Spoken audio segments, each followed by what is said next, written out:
Hello everyone, আজকে ছিল কলকাতায় আমাদের লাস্ট ডে। আজকে আমরা বাড়ি ফিরছিলাম, তাও একটা এক্সাইটমেন্টের সাথে তোমাদেরকে শেয়ার করছি। চলো, সকালেই ব্রেড খেয়ে আমি বেরিয়েছিলাম। শরীরটা ভীষণ খারাপ, যেমন আমার তেমন আমার বোনের, দুজনেরই আমাদের প্রচুর ঠান্ডা লেগেছে।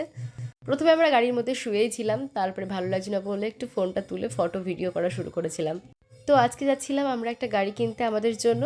এটা আমার হাজব্যান্ডের একটা ভীষণ শখ, মানে বহুদিন ধরে যে একটা নিজের গাড়ি হবে, তো সেই জন্যই যাওয়া আর কি। তো আমরা পৌঁছে যাই আমাদের ডেস্টিনেশনে, এবং সেখানে গাড়ি থেকে নেমে আমরা প্রথমেই ঢুকে যাই গাড়ির ওখানে দেখার উদ্দেশ্যে যে গাড়িটি কেমন, যেহেতু আমি ফার্স্ট টাইম দেখতে যাচ্ছিলাম। আর এই যে আমাদের গাড়িটি, এটা আমাদের পছন্দ করা হয়েছিল, বাট সেটা আমি দেখেছিলাম মোবাইলে, আমি আসিনি, আমি এটা ফার্স্ট টাইম দেখছিলাম। ওখানকার একজন স্টাফ আমাদের গাড়িটিকে দেখাচ্ছিল, ভালো করে খুলে ভিতরটা দেখাচ্ছিল কি কি ফিচার্স আছে।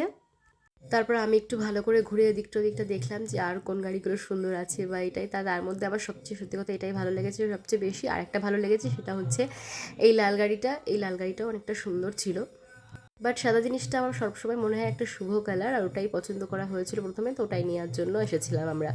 তারপর সিগনেচার অ্যান্ড পেমেন্ট মেথডগুলো কমপ্লিট করার পর আমরা বসে ওয়েট করছিলাম। আমার হাজব্যান্ডের একটা ফ্রেন্ড আসার কথা ছিল, কারণ সে গাড়ি সম্বন্ধে অনেক কিছু বোঝে এবং সেই গাড়িটাকে ড্রাইভ করে বাড়িতে নিয়ে আসবে আমাদের সাথে।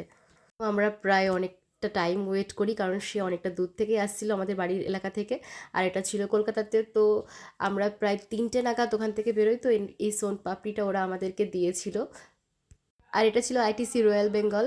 তো এটার সামনে দিয়ে আমি এটা ফার্স্ট টাইম গেলাম, তো এটার একটু ভিডিও করছিলাম ওই আর কি। তারপর আমরা এয়ারপোর্টের কাছে পৌঁছাই এবং 4টে নাগাদ। আর সে সময় এতটাই খিদে পেয়েছিল যে আমরা সবাই ভেজ থালি অর্ডার করি, অনেকটা যেহেতু বেলা হয়ে গেছিলো।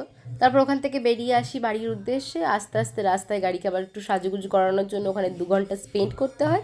তারপর রাস্তায় ছিল কুলপুকুর মায়ের মন্দির, ওখানে দাঁড়ায় মাকে দর্শন করি, নিচে নেমে তারপরে আবার বাড়ির উদ্দেশ্যে বেরিয়ে আসি।